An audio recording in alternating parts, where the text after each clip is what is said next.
As promised, we are now back for part 2 of this mini-series. And just like we did in part 1, in this video, we're going to go over the most toxic player from each NHL team. We'll go over why every player featured on this list was considered toxic and the situation or situations that put them here. But before we do, please consider hitting the subscribe button for more NHL-themed content. And with that, here is the most toxic player from each NHL team.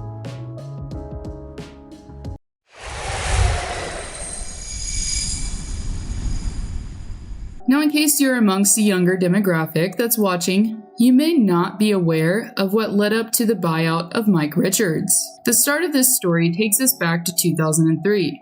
Despite the fact that Philadelphia has never been able to draft first overall, 21 years ago, the team lucked out, as the Flyers were able to draft 2 forwards from the first round in Jeff Carter and Mike Richards. However, while it seemed like a great idea at the time to bring in both players to Philly, the franchise would eventually regret the decision. After relentless partying led to what former head coach Peter Laviolette called Dry Island didn't work, Jeff Carter was the first to go of the pair. Once Carter had settled in Columbus, Richards was then traded to Los Angeles. If you'd like to learn more about the two and their struggles with the party scene, be sure to check out my video that goes into more detail. Eventually, Carter also made his way to the City of Angels, and the pair, along with the team, learned what capturing Lord Stanley felt like. It wasn't long after the Kings' 2014 championship that Richards quickly found himself at rock bottom. In the offseason of 2015, as Richards was attempting to cross the Canadian border into the United States, he was arrested and charged with drug possession. Reason being, Richards, who was 30 years old at the time, had with him, according to documents, oxycodone that wasn't prescribed. The incident that transpired on June 17th resulted in Richards' contract being terminated 2 days later by his team. Now, in summary, Richards filed a grievance against the termination and is still getting paid to this day. If you'd like to learn more about NHL players that are still getting paid, yes, it's crazy, leave a link to that video that I previously did down below.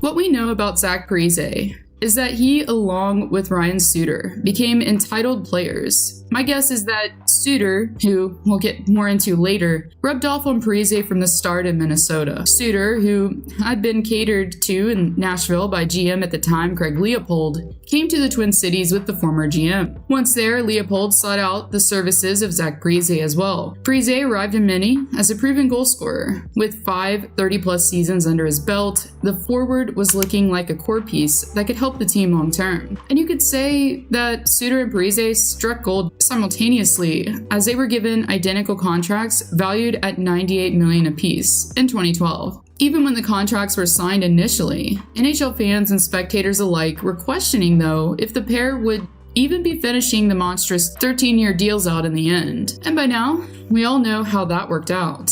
Following the buyout that sent the pair on their way to new teams, a lot of disturbing news began to trickle into the hockey world. Wild reporter Judd Zulgad had former Minnesota Wild forward Torrey Mitchell on as a guest on the Score North podcast, and it was there that Mitchell dropped a bombshell. Mitchell explained that Parise and Suter had both bought houses in Edina, which is a suburb outside of Minneapolis, and continuously lobbied for the team to have their practices at Edina's high school rink instead of Xcel Energy Center, which, he explained, is also the Wild's practice facility. The duo was granted their request, and they were practicing, according to Mitchell, 3 times a week at the high school that was 5 minutes from Suter's house. Zulgad, after saying he knew of the hold the pair had on the team, said, quote, "The problems that Torrey just documented there are the tip of the iceberg of why these two became so despised," end quote. Even though it does look like Suter in hindsight was more to blame for the dysfunction, Parise also seemed to buy into what Suter was selling and went along right with it until the very end.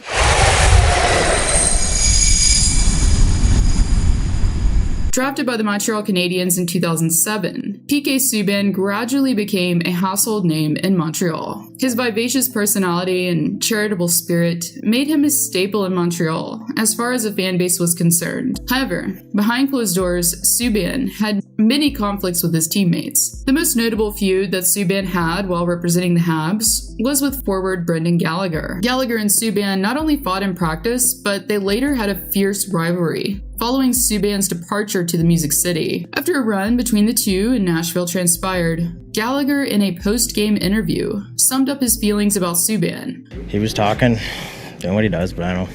Like I said, I don't know why we're talking about him. That's kind of what he wants. He came in here, tried to make it about PK Suban, which is, what he does. Knowing how much of a team player Gallagher was and is, well, it's understandable how Suban's larger-than-life personality could rub him the wrong way. Anyways, after Suban was traded to Nashville, it quickly became apparent to his teammates that he wasn't the easiest to get along with. One attention-seeking gesture that Suban displayed was after he and Sidney Crosby had a chirp battle during the playoffs. He lied about what was said. Not only did he lie, but he also decided to bring in Listerine with him prior to puck drop, which probably wasn't the greatest look for a player whose sole job is supposed to be helping his team win the Stanley Cup, not to garner more media attention. Suban's on-ice play at times could be viewed as selfish, as he found himself getting suspended on multiple occasions for slew-footing his opponents. As I alluded to, however, it's important to note that Suban was a very generous person, especially during his time in Montreal, and he had a great impact on the community. However, when it came to being a model teammate and having a team-first mentality, he was lacking in that regard.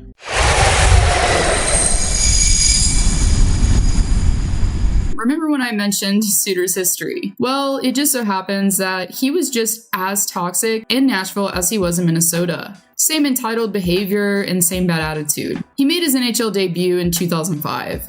Prior to that, however, he was drafted by the Nashville Predators 7th overall in the first round. Suter made his rookie debut against San Jose at the start of the 2005-2006 campaign. And it wasn't long after that, in 2006, that forward Jason Arnott decided to sign a 5-year, $22 million contract with the Predators. Arnott, who scored the Stanley Cup winning goal as a New Jersey Devil in 2000, was granted captaincy prior to the 2007-2008 season's beginning. But it was years after Arnott had played with Suter that he began to paint a very troubling picture portraying Suter as not the best teammate. When asked about Ryan Suter and Shea Weber specifically on the Cam and Strick podcast, the former captain didn't hold back. The attitude of Suter was night and day to Weber, Arnott says. Arnott then went on to explain that he lived relatively close to the defenseman, along with him back and forth to the rink. And it was during that time that Suter would continuously complain. All he would do is complain,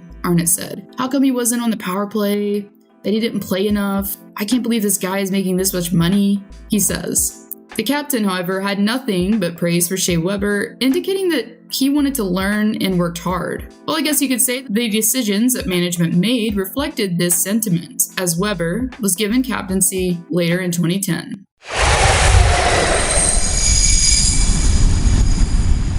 This whole situation has to be one of the most unique, that it has actually nothing to do with Mike Hoffman technically, but more to do with his fiancée at the time, Monica Carrick. It's important to note, though, then, that Erik Karlsson was pretty much the franchise star in Ottawa. Mike Hoffman was also an integral part of the Senators roster as well, as he had been consistently contributing for several seasons up until 2018. Unfortunately for Hoffman, his biggest mistake was choosing a partner that was mentally unstable, as Carrick made it a point to harass Erik Karlsson's fiancée, Melinda. It began with Carrick saying that she wished that someone would take Melinda's husband's legs out to end his career. And she also said that she wished Karlsson's unborn child, that was in utero at the time, would die. Even though Carrick denied ever doing anything of the sort, court documents show that the distaste for Karlsson began for Monica when she stopped liking all of her posts on social media. And from there, Carrick began telling people that Karlsson therefore hated her. The harassment began in November of 2017 and continued until March of the following year. And the final straw was when Carrick relished in the fact that Erik and Melinda had a stillborn baby. The whole ordeal ultimately resulted in Hoffman getting traded to San Jose in June of 2018.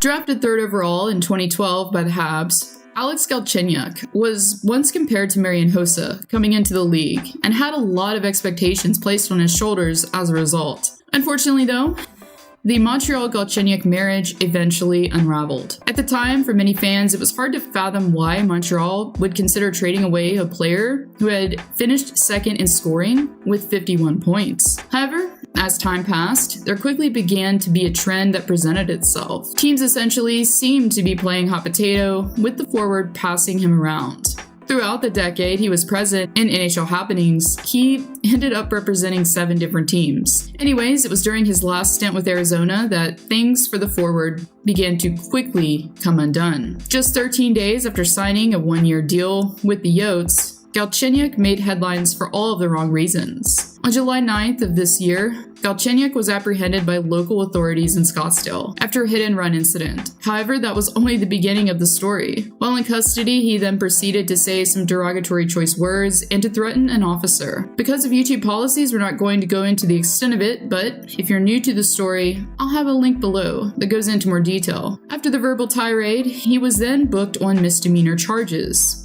And just days after the fact, the Arizona Coyotes terminated his contract. Well, yes, this happened while Galchenyuk was representing the Yotes, but due to the fact that they're no longer a current team, I decided to slot him in here considering.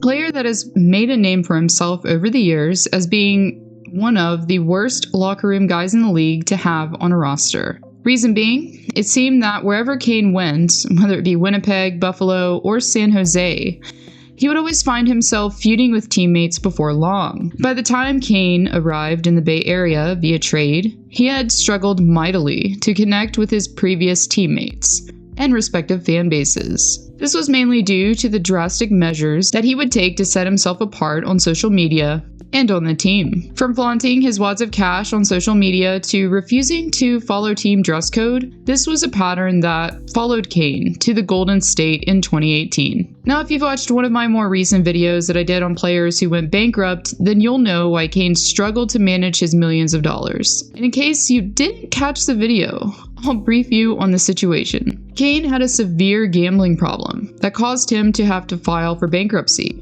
Obviously, it's not and shouldn't be my intention to down someone for having a struggle such as gambling, but this happened during Kane's tenure with the Sharks, and it definitely was a major distraction for the team when it was ongoing. However, it was mainly the fact that Kane showed a complete disregard for team rules that had his teammates in San Jose begging for him to be traded, according to The Athletic. In the article, Kevin Hurst revealed that several sources told him that Kane's relationship with teammates was strained. Knowing all of this information allows us to draw a conclusion that Kane, at the very least, was toxic while he was in San Jose due to what his teammates revealed. As for his time in Edmonton, that's been a different story when it comes down to it. Sometimes people can change for the better, and in Kane's case, I hope that's true.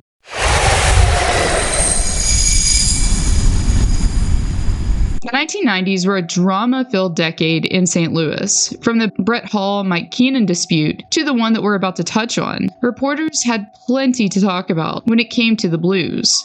After finishing out his contract with New Jersey, Brendan Shanahan decided to sign with St. Louis in the offseason of 1991.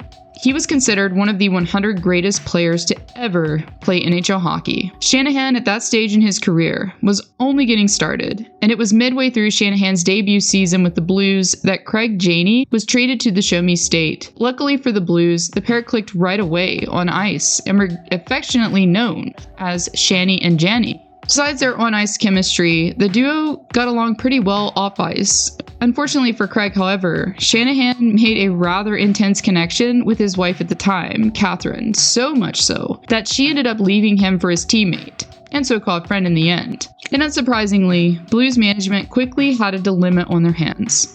Obviously, to leave both Shanahan and Janey on the roster would be a grave mistake. GM and head coach at the time, Mike Keenan, made the decision to trade Janey to the San Jose Sharks. Essentially, Shanahan was a terrible teammate for going behind his so-called friend's back and having an affair with his wife. I'm not sure if it can get much more toxic than that.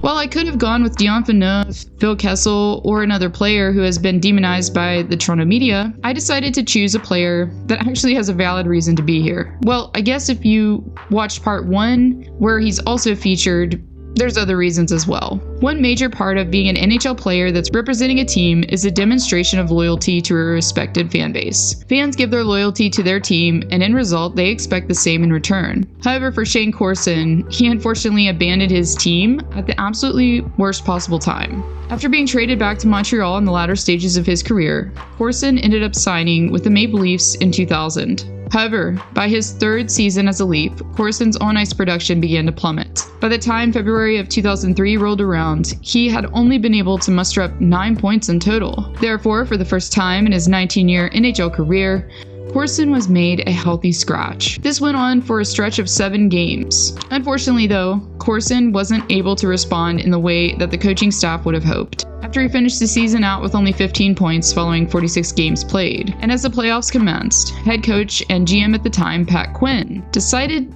he wasn't finished in scratching the struggling forward, as Corson was made to observe Game 3 of Round 1 against the Flyers in the press box. And as the saying goes, this was indeed the straw that broke the camel's back. Following the decision, Corson responded by resigning entirely and walked away from his team during the series against the Philadelphia Flyers. Now, it's important to mention here that Corson did admit to struggling with mental health issues. Having anxiety should never be deemed a toxic trait. However, in a team sport, it's a bad look not only to fans but also teammates if a player just up and quits. Especially knowing that it was the playoffs made it even worse for Corson when it came to the wrath he felt from Toronto fans, who are known to be the most passionate fan base around.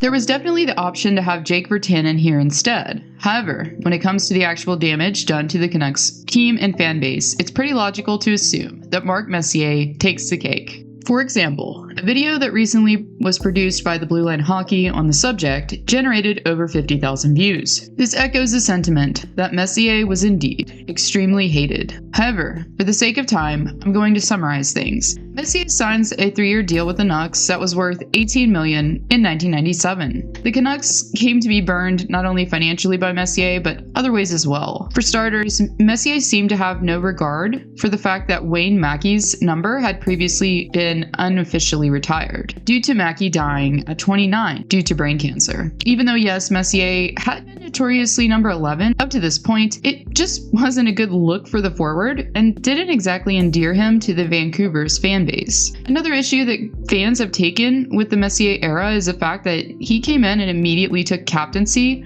from fan favorite Trevor Linden. And additionally, Messier, once he was bought out by the Canucks because he was vastly underperforming, decided to sue his former team for $6.2 million.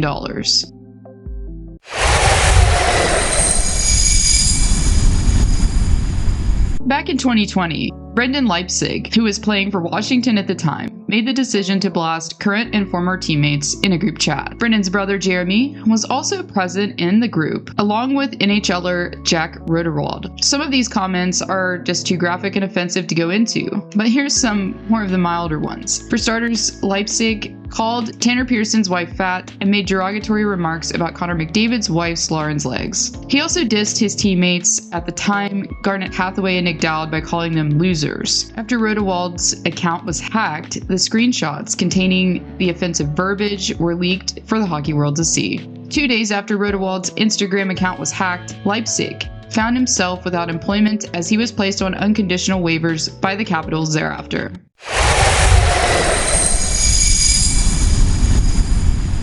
For most NHL fans today, if they were to name the worst locker room cancer currently in the league, there's no doubt that Pierre-Luc Dubois would be a prime choice. Whether it be the fact that he's decided to actually play hockey when it only suits him and his needs, or the fact that he's always wanting to be traded, PLD has a reputation for a reason. Just knowing that, for most of his career dating back to his junior days, that Dubois has never been happy for long on any team just speaks to his character and his unwillingness to try and be loyal to a franchise. For his teammates that have played with him, it's had to have taken a toll on the locker room culture to have a guy that doesn't want to be there or to try and play at his full potential. In conclusion, I hope that you all thoroughly enjoyed this mini series. If you're interested in receiving bonus content, monthly shoutouts, or videos up to weeks in advance, consider joining my Patreon. For just the cost of a cup of coffee per month, you can receive all of the mentioned benefits and more. Simply click the link below to get started. Thank you all for watching, and I'll see y'all next time.